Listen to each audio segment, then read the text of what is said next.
Hi, you guys, and welcome to the Nosy Bystanders Live. I am your host, Chief Nosy Bystander. That is one word. I don't know how many other words you want me to add to it, but it's one. It is one word. Okay. So, we are here to discuss a little bit of news and what I like to dub as DMS. So it's just a new segment. It's the mess that you guys send me from Messy TikTok to my DMs that you want my thoughts on. Okay. And I appreciate you guys sending it over. And let me see why I appreciate you guys sending it over. And it's simply because it takes guts. You know what I mean? Like a person sets their boundaries. They're like, you know what? I'm absolutely done with this place. I'm absolutely done with these people. And it takes a whole lot of motherfucking guts to just be like, you know, fuck this bitch, nosy. You gonna watch this video, okay? And you gonna give me your thoughts on it, so I know I'm not crazy. So it does take a lot of guts. So I appreciate you guys, to the gut warriors out there who are just like, you know what, I don't believe anything that Nosy says, so I'm most certainly going to I'm most certainly going to just obfuscate her boundaries and tell her, so you got me, I'm weak in the knees, you got me weak in the knees. So there you have it. So let's get to, and this will also be in my vlog that I post tomorrow morning, these same thoughts. So let's get to the DMs you guys sent me yesterday. Even though it was a multitude of them, I want to say anywhere between 15 and 20 from you comic cousins. It was really the same, almost the same clips. Now, yesterday there was a live stream that had taken place um, with a person by the name of Four Friends with Attitude. I don't know why I get her and For the Haters mixed up. There was a live stream that took place with somebody by the name of Friends with Attitude, and she was holding a live stream and talking about how we, not me, but we in general statement, as content creators should be very careful about who we platform. And I thought it was a really interesting conversation. And if you know who Friends with Attitude is, that is her name, FWA. She speaks very impassionately. So she's speaking pretty impassionately in regards to a situation by a man that we had talked about yesterday in our blog. I had vlogged about people still platforming bums, and we had talked about this person this scumbag by the name of Slim, who had been platformed and on Tea Time with Ty's platform, and he talked about how he had basically set off an incendiary next to a woman, but that's not the words he used. He said set a bee on fire. And so the DMs you guys had sent me were in regards to Friends with Attitude, and she was basically giving her thoughts on platforming these type of dangerous individuals. And Tea Time comes on the panel. And I find it very interesting because yesterday on our live stream when we began, I guess this is when most of this mess had taken place. On our live stream yesterday, I told you guys that, and you can watch in the first 10 minutes. If you come after, you're going to see it in the info card right here or right here. Ding. Okay. And so in this info card, you'll be able to watch the first 10 minutes of our live stream yesterday, where I talked about recycled stories and old characters. Well, the DMs you guys had sent me really referenced the same recycled stories and recycled people. Now, after Friends with Attitude was having this like very impassioned response about platforming people, she was talking to Tea Time. They both gave their spiels, basically their two arguments on it. And somebody by the name of Sophia, you guys know Sophia. I want to say she's Caribbean. I'll just say for lack of ignorance, she's Caribbean. A Caribbean woman comes to the panel and just starts going crazy, which is interesting because it was like I had kind of guesstimated yesterday. It was a recycled story. It was recycled news. And I told you that's really what messy TikTok is comprised of, just old recycled stories. And so Sophia comes up yesterday. She's having this very impassioned response. And then something about her past engagement to a man comes up. And then basically a can of worms had just, whew, okay? Can of worms just goes, whew. So I'm watching all of this. I'm seeing all of this. I'm watching all this. I'm seeing all this. I'm watching all this, seeing all this. And I thought what was interesting was one in particular video I was sent from a comic cousin. from I guess it happened in the wee hours of the no, I don't want to say the wee hours of the night. It could have because I checked it today, so it could have happened in the wee hours of the night. But I got one video from a comic cousin from the wee hours of the night, even if that's not when it took place. And it was from a comedian by the name of Kev the Comic, and Kev the Comic was talking about um it's so hard to explain. It's hard to explain, but I'm gonna do my best. So Kev the Comic takes to his live stream and he's talking about this character, Tea Time with Ty. Hey Nisi. Yeah, make sure you guys tell me who you are if your names have not been updated from TikTok. It's Cartel from TikTok. Hi Cartel. This is Becca Zaya. I'm gonna do my intro too. I'm gonna introduce all of you guys to each other. So give me 1 second. But I caught yours because you from Facebook, and we know Facebook is messy. Thank you, Becca. So and Nisi and Unity. Okay, so Kev starts discussing how he was hurt by Tea Time. And so let me break down that video to you, and then I'm going to give you my synopsis, but I have to first give you all of the DMs I have witnessed. And so let me get some lotion on my hands.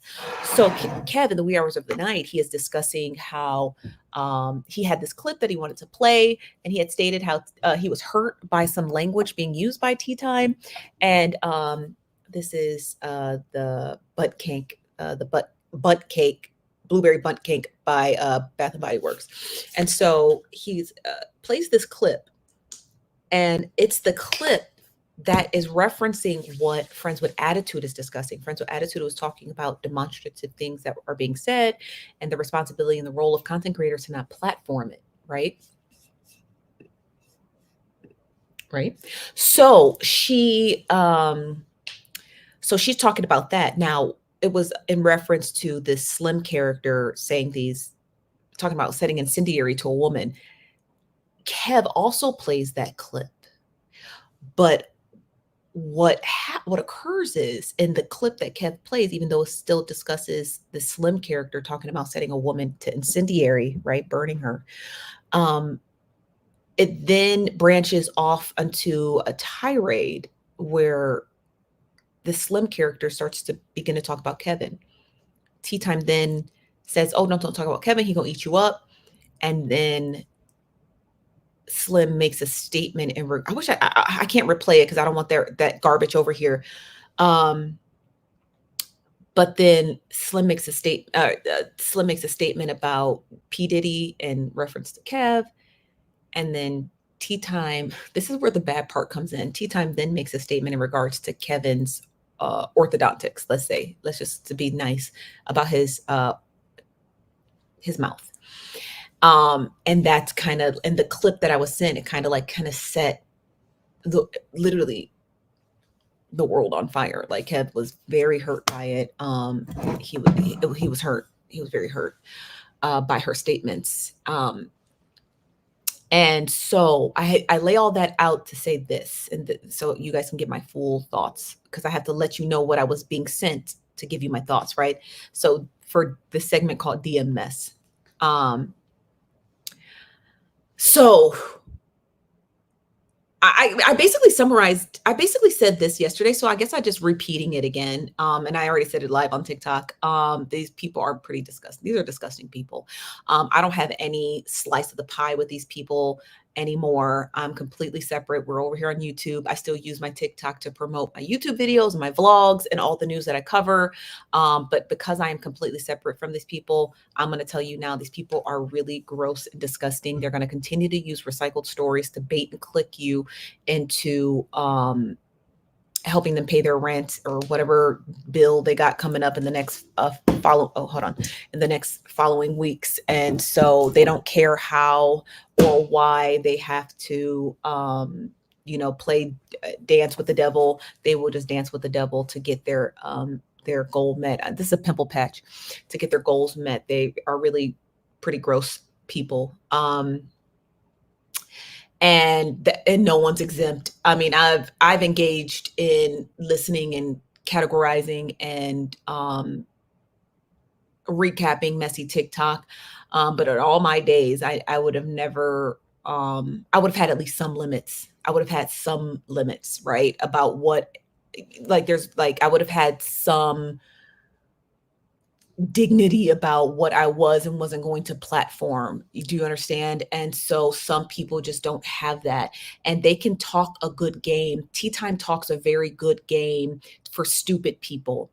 She talks a good game about womanhood and standing up for men, but each and every man she categorizes gets worse and worse, worse and worse. It's not like she's advocating for President Barack Obama or individuals like Morgan Freeman or individuals like, Chadwick Boseman, may so rest in peace, or like, upstanding men of communities, the local postal worker who's worked in the neighborhood for 40 years and, has done side projects for back to school events for kids. She is demonstrating to you very clearly that she only sympathizes with men of plight, right? Because that is all she knows. Men of plight, child molesters, alcoholics who talk about setting women to incendiary. And then she wants to twist her words into making you think like you're the problem. You're the one with the unhealed trauma. No, Tea Time. Nobody advocates for people like that except you. And I really hope that this live stream makes his way to TikTok so some people can hear it. At Tea Time, you're the only one advocating for disgusting, gross, demonstrative men. Nobody else. When Kappa was faced with the things that were said from Slim a few months ago, she completely annexed him because she wasn't living with trauma. So she just annexed him out of her face. And so did a lot of women, including friends with attitude. But people like you, Tea Time, who continue to platform these gross, disgusting men, you're the one with the unhealed trauma, not the rest of us. And so the fact that her relationship with Kev had ended in such a disgusting way, because I had no idea her and him had shared some sort of back end relationship. I had no idea. I had no idea they shared some back end relationship. But it sucks that you know, yeah, yeah. So yeah, she's one of the worst. But because we're over here safe and sound over on YouTube, I can actually give you guys my full thoughts. I told you that earlier on TikTok. There's a lot of politicking, and you really don't want to step on people's toes and say really bad things, or you don't want to give your full thoughts on people because you don't want to, make the environment hostile. I'm the only one here on YouTube. So it can't be hostile because it's just me. And even if most of these creators make their way on YouTube, YouTube has over 1 billion users. TikTok only has 170,000 users. And YouTube's algorithm is so ingrained that even if somebody were to do a live stream and be like, oh, I'm going to just talk about nosy, that it would never make its way to me, because that's not my algorithm. TikTok's algorithm is very sharp and keen on user interface and stuff like that. That's why mess makes its way to you. But YouTube is not like that. That's why they want to take TikTok down, because they really want access to TikTok's algorithm. Like, how did you make your algorithm so smart? How did you make your algorithm so precise? How did you make your algorithm so accurate? YouTube's algorithm is far in comparison to TikTok. So when I say I'm really over here by myself, all whatever I cover over here, if I cover a celebrity, if I cover this or that, none of the replies or rebuttals ever make its way back to me, because YouTube doesn't have the algorithm for it. So I would never even see it. It doesn't make its way to me. So I found this to be a safer space. YouTube or Instagram's algorithm sometimes makes its way to you. But TikTok's algorithm makes its way to you. That's why you have to separate yourself from it if you really want a clear mind. So I say all of that to say this. Those are my thoughts on the DMs from you guys sent me yesterday. I'm sure by the time I get back home this weekend, you'll send me more DMs of more mess, and I will give you my thoughts on all of that. Because yeah, like like these people are. I'm just embarrassed for them. And I feel really bad for Kev. He seems like he was really hurt. In that clip that I heard from last night, he sounded like he was really hurt by the words she had used, and he played it, so we all heard it, and it was just really it was really I was really disgusted. um I was really disgusted by, you know her making that statement about his oral health. I'm like, wow, that was really, um, because again, it's politics, right? So on TikTok, there's this level of politics that you play where if you're close to someone, if you have someone's number on the back end, there's stuff you don't engage in. If you see someone holding a live stream about the person that you've talked to privately on the back end, what you do is you don't lean into other people talking about them. And I believe Kevin had referenced that on the video, one of you nosy comic cousins had sent me, where Kev said, hey, when Heartbreaker was talking about your oral health, and her oral health, he said, I never engaged in any of that. I never clicked um, on her live streams. He said, and I never jumped in the box. I was never in the comment section. I didn't engage in any of that. I didn't support any of that. And so I think that's where he felt hurt, because he said, as the politics behind it, right? Like, hey, I don't engage in stuff like that, so I'm not going to. I would hope you would do the same. And that's the problem with um, TikTok politics, is the keeping your distance and not engaging. And we all do it. Again, I told you guys I used to engage in that too. I don't do it anymore because I don't give a fuck about none of those people. So like, but you don't engage. Like, if you are cool with someone on TikTok, what you don't do is end up in that person's live stream. If you're cool with somebody on TikTok, you don't platform the person that they have an issue with. You know what I mean? Like, you understand what you guys understand what I'm trying to say? Like, you don't there's certain things you just don't do, right? Because it's a game of politics. It really is. It's a game of politics, right? If messy TikTok was electing mayors, I'd be interested to see who you guys vote for, But yeah, it's a game of politics, and you just do your best to, like, keep your relationships with people, keep your friendships with people, so they can help you promote yourself and do all these other things. But at the same time, you just don't engage in negative, demonstrative stuff being said about them, because again, you're playing a game of politics. And so, yes, that's correct. Crazy Fish Lady, lots of eggshells, lots of eggshells. So I think he was hurt when she crushed one of those eggshells. But again, it's, again, these are all recycled stories. Not with Kev. That one clip that I got sent, I thought was really interesting, because it all kind of connected together with Friends with Attitude, with Tea Time. Now, what was going on with Sophia and her ex-fiance? I didn't get enough clips to even break into it to see what was happening, but maybe if you guys sent me more clips, I could listen in on it and then give you my thoughts about. Actually, no, what am I talking about? I did get a few clips. I'm gonna do my best to tell you what I was thinking when I heard it. Um, so Friends with Attitude was talking about people, what is our duty and our role of platforming people who say demonstrative things. And Sophia, the Caribbean lady, had jumped on her panel and was kind of really it's almost like she had laser focus on Tea Time, went after Tea Time and said, you did the same thing with my ex-fiance. You platformed this guy. He had molested a child and some other stuff, and you had exposed that to TikTok, blase swaze. And so that was that type of discussion that was being had. And what I really noticed, and I'll say this, and then we'll get to the rest of the news story. I'll say this so I can do my intro, so I can greet you guys.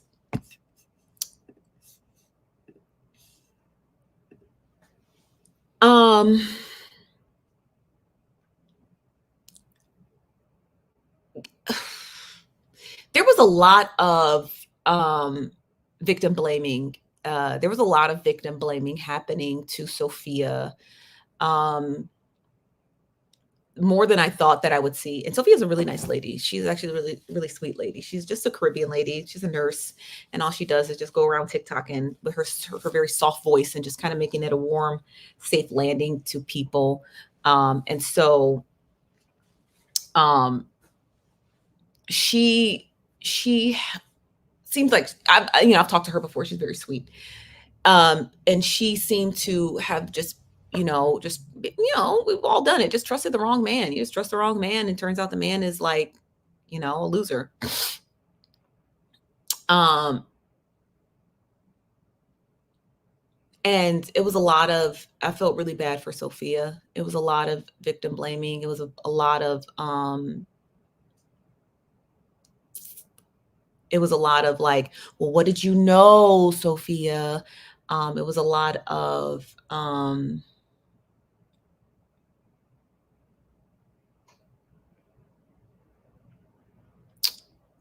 what's it called? Like, you know, you picked them. Sophia, something about her drinking. You drink too much, Sophia. It was a lot of that. It was a lot of that. And you know, and I'm like,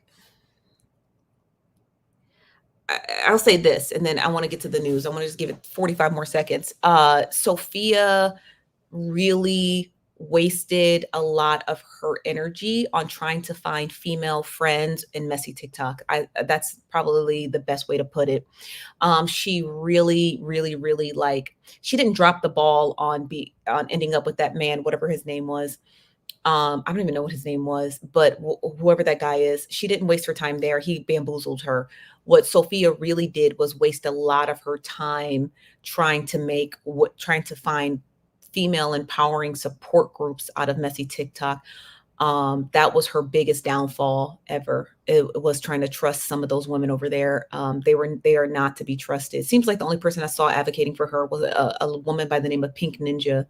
I don't know what Pink Ninja's real name is, but she goes by Pink Ninja, who seemed to be a real advocate for her. And so her biggest mistake was ever trusting any woman on messy TikTok to be an emotional supportive crutch, except for Pink Ninja. Those women who have found their way and roost, like kind of stay there, kind of like plant their seeds there and have no interest in getting up and leaving. Those women are all products of trauma. They're all in their own layer and own outright layer. They're all products of trauma, and everybody over there is simply trauma bonding. That's really it. And so, and you can't make friends with other people who are hurt like you. And so I feel really bad for Sophia. Um, so yeah, so those are all my thoughts. The first 22 minutes are all my thoughts on the DMs I got sent from messy TikToks. Thank you guys. I would like to get to these news stories. You can stay if you like, you can leave and do whatever it is you want to do. I'm not going to hold you guys there, but I'd like it if you stayed and chit chat with me for a little bit. Because I know exactly what y'all about to do. About to get ready to be like, oh, you know what? Let me send her some DMs of stuff I want her to gather her thoughts on. And you're more than welcome to do that.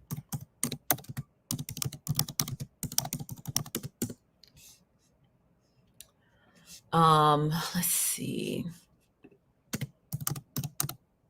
I'm trying to pull up this article now for you guys.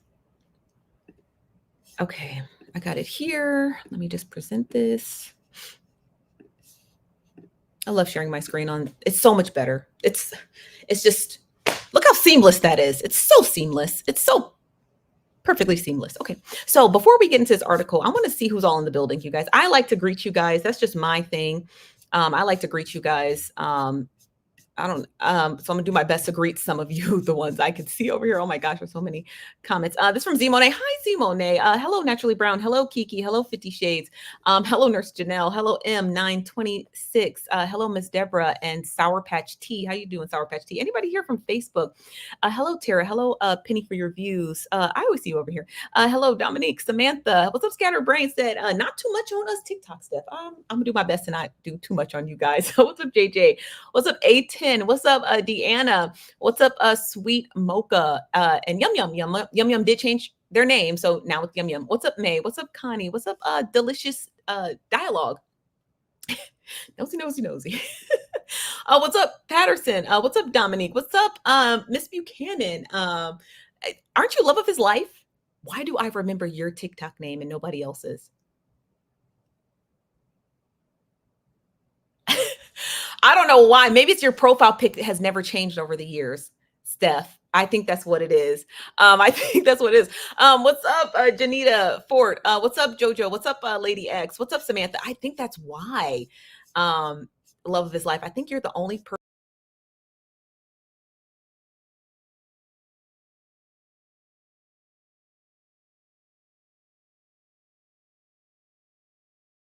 Not me getting kicked out of my own studio. Not me getting kicked out of the studio. I was scrolling too fast. Not me getting kicked out of my own studio.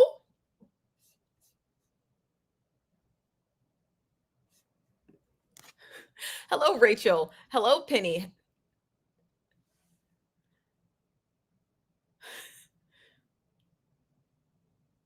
Not not us with the same name. Not us with the same name, friend. I'm using StreamYard. Yes, that's right. How you drop yourself? I don't know. I was two finger scrolling. I got a MacBook. I need to get a mouse pad. Okay, so what's up, Blaze 10691? Like the radio station. What's up, Becca? What's up, Empowering Lessons? And hello, Diesels. Okay, y'all, let's just get started because we got a lot. I want to get to this John Amos article. I'm already behind. Okay, I'm already behind. Okay. Because I was giving a penny for my thoughts. Okay, so Chapters of People magazine, they finally got a full statement out of. I know, Tim gonna always be here. Tim gonna always give his 2 cents. Tim don't care. He gonna give his same profile pic and his 2 cents. Okay. Tim gonna always be here, child. Okay. And hello to the new members, you guys. I appreciate all you guys starring as new members. And yum. Sorry, I saw your super chat. Thank you for super chat. Said Kev brought the trademark to Uchi the Ruler.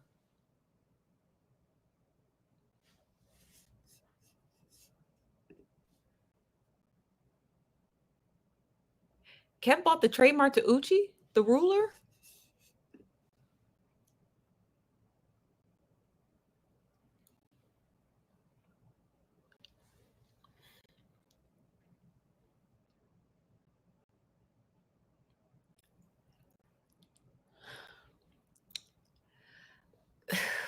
Okay, I'm gonna give you my thoughts on this, and I really want to get to this story, but thank you, Yum, for the super chat. So the way that the trademark will work is that if Uchi continues to piss Kev off, Kev can use that. Kev could use that trademark because it's a pending application. It stays pending for about a year. Mine is almost done pending and it'll finally post, but mine's been pending for a year. And then it was pushed back because I had to make edits to it. Well, I didn't, but my attorneys did. So, but trademarks takes a year. So if Uchi really, but pending trademarks, because the trademark application takes a year, are still valid. I just want you guys to know that the pending one is just as valid as the posted one. So if Uchi just continues to piss Kev off, whatever they got going on, not that I care, Kev could submit that trademark application to TikTok, and they wouldn't delete Uchi's page. They would give Kev Uchi's page. They would give him his page, and any page that had any reference to Uchi the Ruler, they would give it to Kev. They would literally give it to you. They would literally reset the password and send it over to Kev in the meantime. Now, what Uchi can do is he could fight the pending trademark application and say, hey, I've been using the name Uchi the Ruler for this long time. And he could potentially, not potentially, but he could just prove it, like, with a t-shirt from like 1995 that said Uchi the Ruler on it. He could submit that into the trademark application when it comes time for like voting and stuff. And he'd be like, hey, I've been using this name for the longest. This person stole it from me. Whoop, blah, they skip. The trademark, I think they call them the auditor. It's like an attorney, the attorney who overlooks all the applications. He could look at it and be like, hey, this guy said he's been using this name Uchi the Ruler before you. And we believe that your application was submitted fraudulently, like, to be able to trademark this person and their persona. So they would end up giving the trademark to Uchi on Kev's dime. So Kev is playing a real, like, interesting game. If he's playing a very interesting game, because essentially him applying for Uchi's trademark, Kev's going to end up losing it if Uchi fights it. Uchi fights it, Uchi will get it. And then Uchi got a free trademark, which is crazy. You know what I mean? Uchi would essentially get a free trademark. So what Kev did is kind of basically pump the brakes on Uchi for right now. And that's a really good power play to, like, hey, shut up. I know for a fact I'm going to lose this trademark, but it shuts you up for right now. Does that make sense to you guys? Like, it just kind of puts a full stop on a person, like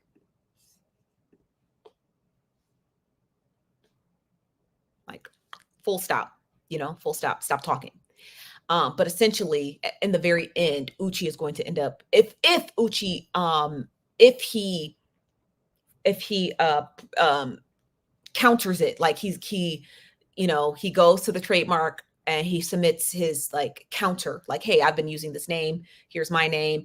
And Uchi actually is going to end up winning it because Uchi had been published in the Shade Room and other large publications with the name Uchi the Ruler, which solidifies that he had been using that name prior to Kev's application. So all Uchi has to do is go to the Shade Room, go to On Site, go to the Neighborhood Talk, go to, I think BET had posted Uchi too. All he has to do is just basically go to all of those publications that published him and him, because the story came out as like the 78-year-old sugar daddy, even though Uchi's not 78. He just like used that as like a way to build his following. And all Uchi has to do is just pull up those articles and submit them in to get the trademark. But for right now, Kev has enough ammo to get Uchi just to stop, because TikTok doesn't go through all that rigmarole. You show TikTok a pending trademark application, they'll simply turn over Uchi's page to you. So Uchi, I would tread really lightly on talking about Kev, because right now he has the power, even though toward the end you're going to get it back. So I would just be very cautious about that. But yeah, those are my thoughts. And thank you very much, Yum Yum, for the super chat. You guys will super chat me all the time. Okay, I could use the $5. Okay, so let's get to this article, this John Amos article, because I want to get to this because it's really, really, really, really, really important. Okay, so People Magazine, shout out to People Magazine, they did their due diligence and they wanted to get to the bottom of it. Now, remember, the woman by the name of Belinda Foster, the one that the daughter said had pretended to be her to allow the hospital in Los Angeles to basically, give her dad her ashes and all that other stuff. She talked to People Magazine, that Belinda lady. She talked to People Magazine. So we're going to get into this article. So it says, on October 2nd, the late actor's collective family put out that statement. Remember, we read the full statement, how they thought that there was foul play around their father's death. Belinda Foster, the publicist of John Amos, had spoke to People Magazine, and she said, and I'm going to read you her quote. She said, "I represent John Amos for 30 years as his publicist of record." Foster said, "The media knows this, along with John's agencies of record over the years. We grew close to one another to the point of a familial relationship in the past years. He often referred to me as his daughter, and this is not fraud by KC or myself." And the reason why she mentions that he called her daughter is because, again, there was discrepancies over who was the woman the night he had passed away. Okay. She goes on to say, Shannon, John Amos's daughter, claims that John was abused are false. Foster continues, this KC, Eugene, and I, whoever this Eugene character is, some mystery character, along with numerous others, cared for him on several occasions. When Shannon claimed that he was abused, law enforcement authorities state that John and confirmed his well-being.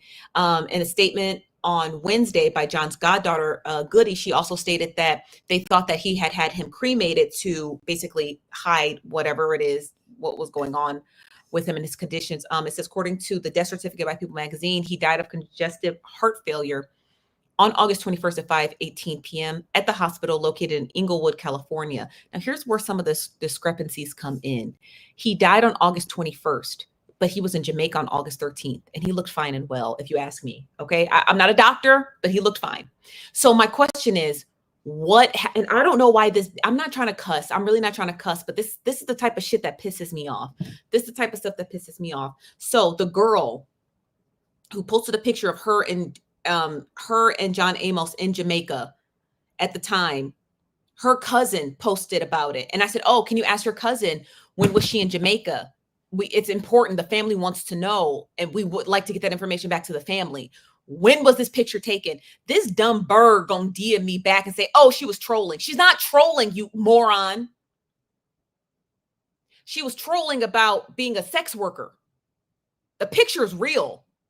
When was she in Jamaica? And this idiot, this moron, because this is what happens when you have to deal with children. They don't realize the veracity of how important this is. A man is dead, right? He was quite literally in the Caribbean 5 days before he was dead. And you bitches talking about, oh, she trolling. I don't give a fuck about no trolling. When was she there? When did she see him on the beach? What were the circumstances around him on the beach? He looked completely fine. So how did a person with congenital heart failure get on a 9-hour fucking flight to the Caribbean and back? And this is the type of stuff that just aggravates me. This is the type of stuff that aggravates me the absolute most about, like, just be like, oh gosh, I'm sorry. She was there on August, blah, blah, blah, blah, blah. Like that part, just like, that's the part that completely blew me. That's the part that blew me. I was like, wow, y'all are really dumb. And when Columbia University put out that study that said most of the Gen Z who had enrolled in the fall semester couldn't read a full textbook, not because they couldn't read words, but they couldn't conceptualize full sentences to be able to read a textbook. Like, I'm not joking. I'm like, did she even read that? Like, she probably read the first part. Your cousin was like, oh, she was trolling. I wasn't asking that. I was asking what are the dates she was there. Like, child, let's just get back to the article. I really like, Jesus. Okay. So the article goes on to say that there were no significant medical conditions that contributed to his death and no autopsy was performed. Their certificate also confirmed that the Good Times Star remains were cremated on August 30th, just 9 days after the death. KC, his son, was listed as the informant who reported the death to Los Angeles County, and appeared to be in possession of his father's ashes. Again, was his father dead when he arrived to the hospital? Like, we don't know anything. We don't know anything because some bird brain out in Jamaica won't tell us what day she was there. Okay, geez Louise. The article continues. This is also the Goody, his goddaughter's statement, alleged that they believed, again, there was further claims preventing them to access, control, and monitor his calls, talking about John Amos. They said, as well as severed ties with the family, including Shannon, the sister, his brother, Leslie Franklin, also an accountant, business manager, and more. Casey portrayed an image of a close stepfather or father-son relationship, which was not true. Okay, so here's the part that really got me. In Foster's statement, the publicist, she addressed the claims that Casey failed to notify the family about the death, saying at the time of John's passing, Casey was under a strict no contact order with the Superior Court of New Jersey based on a complaint that his sister had brought in August of 2023. As a condition of his pretrial release, KC, the son, is precluded from making any contact with Shannon directly or indirectly by phone, social media, or any method of communication. She explained. At the time of his death, John was concerned that Shannon might turn his death into an interment into a circus, as she had done with other aspects of his life. That's still, Miss Badwig, Belinda Foster, that still doesn't explain why the son never told anyone else about his father's death. You keep saying, oh, he had a restraining order. He had a restraining order. He had a restraining order. He had a restraining order. Okay, that's fine. He couldn't contact the sister, but that doesn't explain why he didn't tell his other brother or his cousins or his aunt and uncle. That doesn't explain why you didn't do it either, Miss Belinda Foster, because if the brother, KC, sorry, you guys, I'm putting toner on my nose. If the brother couldn't tell the sister, why didn't you do it? You were there at the hospital when he died. Why couldn't you call Shannon?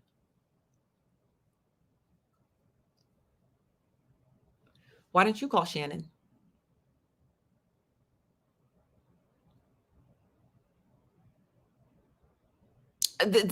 Something's amiss. I want them to go look. I need them to go look up those life insurance policies on John Amos ASAP. I need them to go look up the life insurance policies on John Amos because somebody's lying. Somebody living a file and somebody's lying. Okay. Point blank, period. Okay. Let me get to the comments. This is from Tay said, taking up for the son is crazy, considering how he treated his mother. Exactly. His mother died the same way. His mother died exactly the same way. The exact same way. Dementia, separated from the entire family. Why the parents were still, and I had said this about 2 days ago. I think somebody in the comments had asked, why were the parents even trusting of the son? He was a drug user and he was isolating them from his family. It was the dementia. I think it was the dementia. And I think that because KC, the son, is the baby. And so you know how the babies of the family are when they're degenerates, when they are losers, when the family like has to keep propping them up. I think they just felt so bad for him that he was a loser. They were like, oh, and then in his last years, they just trusted him because they felt bad for him in his whole life. Like his sister, she runs a very, very, very successful, exclusive, luxury yoga retreat. his sister, the Shannon lady, the sister runs a very expensive yoga retreat. I had looked her up. And the other brother is, I forget the other brother does, but they're both like very exceedingly wealthy. Like they never lived off their parents' money. They're still wealthy and they made something of themselves. So I think KC was the only sibling because there's only three of them. KC was the one who just couldn't get it together, right? He just couldn't figure out life. And so that's the reason why. Tete said, exact same surrounding circumstance. Exactly. Yeah, it's very wrong. Nicole Dawn says, I'm late, but I'm here. Hey, Nosy. Hey, Comic Cons. Oh, you're in the very beginning of this video. Okay. Kara said, but to not tell the sister her dad passed away is evil. That's evil as shit. I feel like the courts would have made a circumstance. I feel like they would have. I'm very, very serious. Yeah. This from Whitney K said, has his son spoken out yet? They don't even know where he at. He's a drug user. He probably using his father's American Express car all up and down Skid Row in Los Angeles. Okay. You know, he's a known drug user. And he's got John Amos's ashes. So we don't even know where it's at. Let's get this through this article. This story just pisses me off. Okay. So that's basically oh yeah, that was the reason. This is the son, bum, just a bum. He looked like a bum.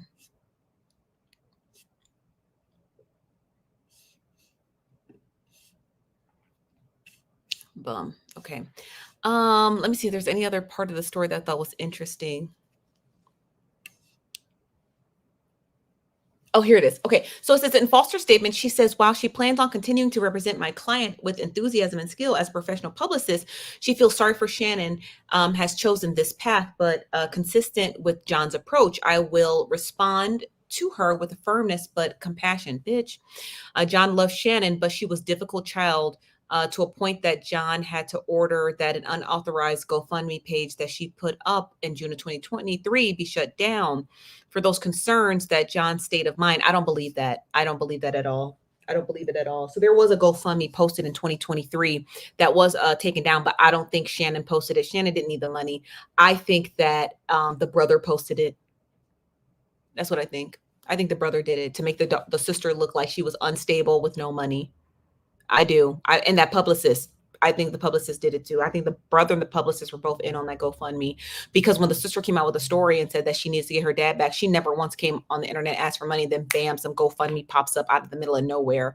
I don't believe she did that at all. They're trying to make her seem like she's unhinged, unwell, no money. And I looked her up and I'm like, she's running this luxury yoga retreat.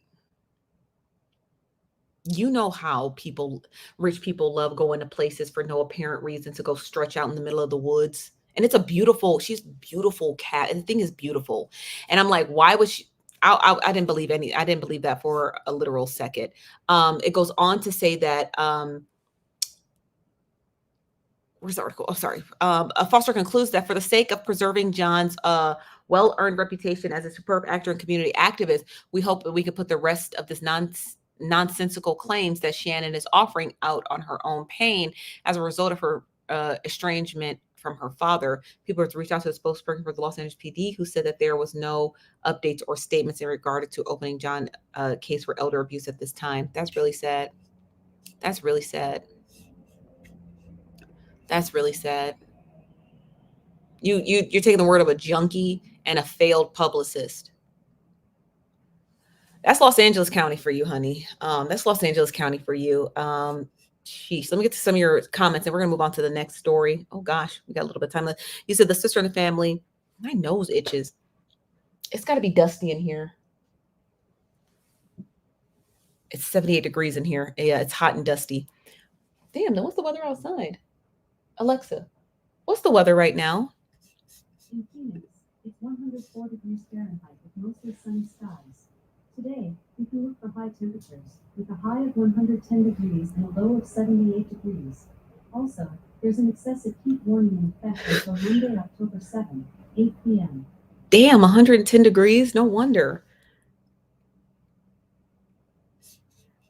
Yeah, I can see your comments.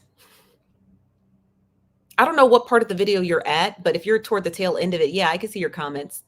If you're at the very beginning of this video, You have to watch this through to see that your comment is pinned.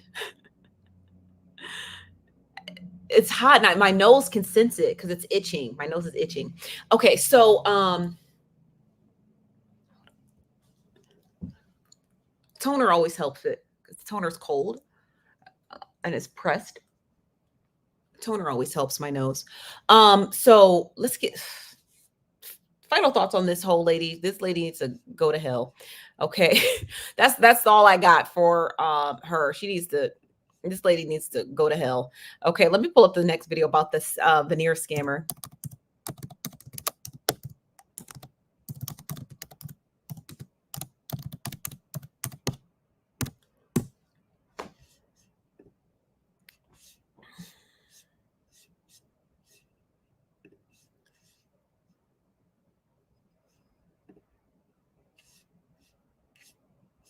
Okay. Where is it? I had a really good article today too. Okay, here it is from Yahoo News. Let me share my screen.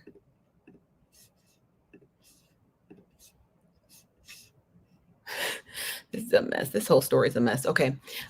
This whole story is just a mess.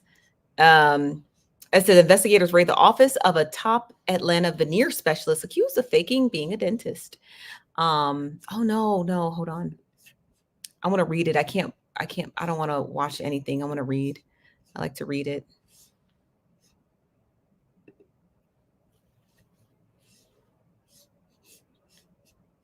Okay, here it is.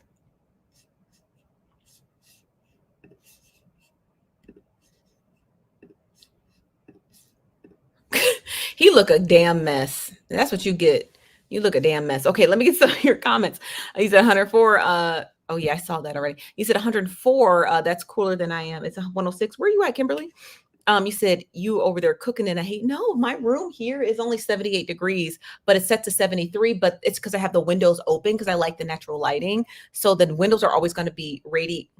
The windows are always going to radiate a little bit hotter, but it's not hot in here. But my nose can sense that the heat or the temperature is up a little because my nose is irritated. So I could just tell when the temperature is up. But like obviously I'm not sweating or anything. I'm not hot.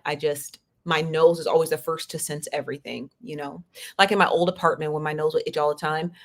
It's kind of like that same thing here. I have really bad, I'm really bad when it comes to like, it's hard to explain. Okay. So let's just get to this article. Okay. And then you guys can, and I give my final thoughts. Okay. So this is the character here. He goes by the name of Brandon Dillard, and he refers to himself as Atlanta's top veneer specialist, and is being accused of practicing dentistry and medicine for years without a license, according to the reports by WSB TV. Fulton County District Attorney Will Wooten is claiming that Brandon Dillard is not a dentist, and he's never been a dentist. As much as he wants to play one on Instagram, he is not one. And so according to reports on Thursday, law enforcement officials, including investigators from the district office, conducted a raid in the Northeast Atlanta location of A-List Smiles. He has about 157,000 followers on Instagram. The company has been in the business since 2021. I thought they'd be in business longer, but they only been in business 3 years. However, arrest warrants for Dillard revealed that he lacked a dental license and that he had been unlawfully conducting veneer treatments in Georgia. Veneer procedures can only be legally done by a dentist, despite the A-List Smiles showcase of smiles of what they claim to be happy clients on social media platforms. Along promotes a raffle contest for about $55,000 or $5,500 worth of veneers. It says if you went to this and you thought that it was a dental office and you looked at the equipment, it appears to be legitimate. Yeah, because we talked about this earlier on our live stream. Somebody was fucking buying him all this equipment. Like, let's be honest. Somebody was buying him all of this goddamn equipment. You understand what I mean? Like, how do you think he got it? How do you think he got all of this equipment? He got it because a dentist probably leveraged his license to purchase it for him. Just like we had posted earlier today. And let me show you the image.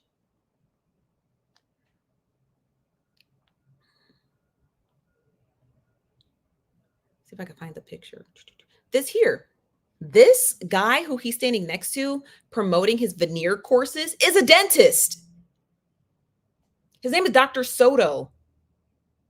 This is a dentist, the from Colombia, but sure enough, a dentist.